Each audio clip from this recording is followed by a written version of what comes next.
Selon une récente étude, les stratégies pour gérer un territoire se tournent de plus en plus vers le développement durable. Et le tourisme, finalement, est une activité qui met en relation l'environnement naturel et social des territoires. On parle alors de territoire lent, davantage centré sur la qualité. Un concept de plus en plus recherché par les touristes qui ont soif d'expériences insolites, de lieux agréables loin des destinations des masses. En bref, un cocktail alléchant pour les petites destinations qui veulent intégrer à la fois les dimensions économiques, sociales et environnementales. Les territoires longs ont donc de l'avenir. Activités de plein air, nature, culture ou alors activités sportives. Tout cela dans une démarche responsable et durable bien sûr, en total respect avec la nature. Quand on parle de slow travel, on parle avant tout de ralentir le rythme. De ne pas partir une semaine en voyage pour essayer de voir toute l'Amérique du Sud, mais se dire je vais dans une région, j'y vais au moins 3 semaines, je prends des mobilités douces, et je prends le temps de vraiment découvrir, rencontrer les gens. Donc on parle vraiment de ralentir le rythme. Quand on parle de tourisme durable, on ne parle pas d'un marché de niche, on parle juste de bon sens, d'accord, et de remettre de l'éthique dans les secteurs d'activité. Ce mot tourisme durable, je pense vraiment que c'est un mot qu'on doit utiliser entre professionnels du tourisme. C'est quelque chose de très technique qui ne parle pas aux voyageurs.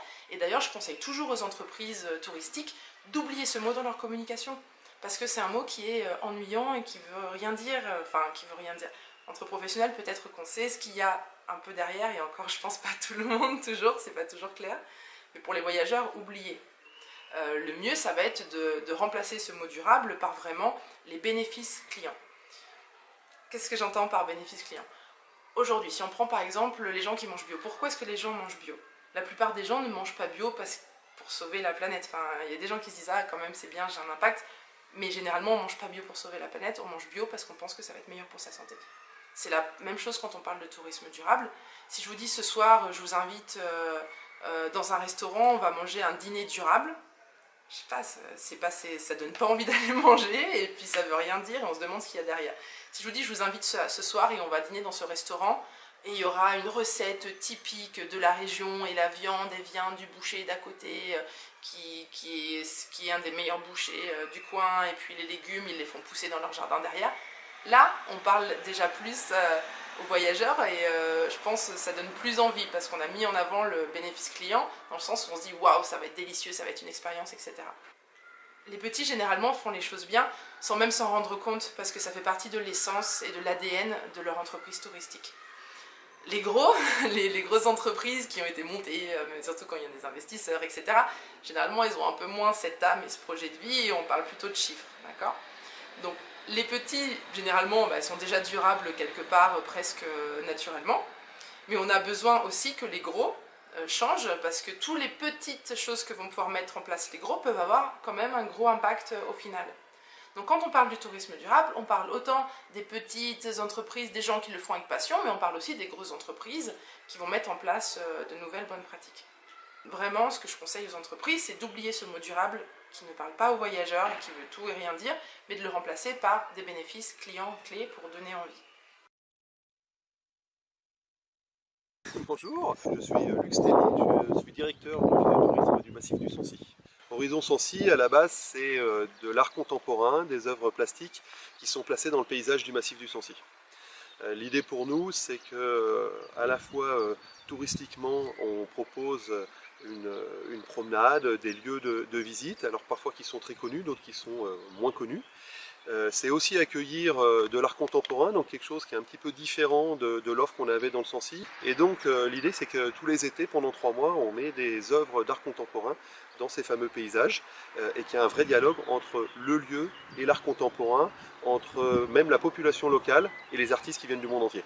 Horizon, dans un premier temps, était adressé vraiment aux vacanciers qui allaient venir. Celui qui connaissait, à qui on propose une autre façon de voir notre territoire. Celui qui ne connaît pas le territoire, à qui on propose différents lieux, y compris d'ailleurs des promenades pour les familles et les objectifs pour les enfants. Et puis au fur et à mesure, on en est maintenant à la 12e édition, au fur et à mesure, en fait, les Sanciliens se sont accaparés l'événement. Alors, sous différents angles. Certains ont redécouvert des lieux qu'ils ne connaissaient pas, qui étaient juste à côté de chez eux, et ils ne s'étaient jamais dit, tiens, je vais voir tel pont, tel menhir, telle forêt. Et puis sur d'autres angles qui sont intéressants aussi, on utilise par exemple beaucoup les champs, et les agriculteurs nous aident. Alors ils nous aident au début juste pour porter 3 choses pour pouvoir construire l'œuvre, et puis ensuite ils s'impliquent, ils interviennent, ils donnent leur avis. Il y a aussi des œuvres qui sont liées à des légendes, à des lieux spécifiques, donc là aussi il y a un dialogue entre l'artiste, entre les Sensiliens, entre le territoire, et donc tout ça fonctionne très très bien.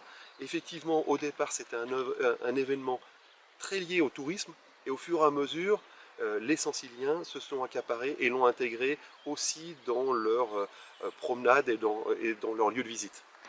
Alors l'œuvre permet, c'est un but en soi, mais c'est vrai que d'abord il y a une demande de nos vacanciers d'atteindre les œuvres doucement. C'est-à-dire qu'effectivement, de temps en temps, on a des œuvres qui sont très proches de lieux de parking parce que c'est accessible, mais souvent les gens nous disent mais nous on veut avoir la démarche d'aller jusqu'à l'œuvre. Et ça fait partie effectivement de l'événement. Au départ, le Sensilien, le vacancier, va voir l'œuvre. Et dans beaucoup de cas, l'artiste vous propose non seulement de regarder l'œuvre dans un premier temps, mais de regarder ce qui se passe autour grâce à l'œuvre. C'est aussi une fenêtre sur le paysage. Donc c'est pour ça qu'on parle souvent de dialogue.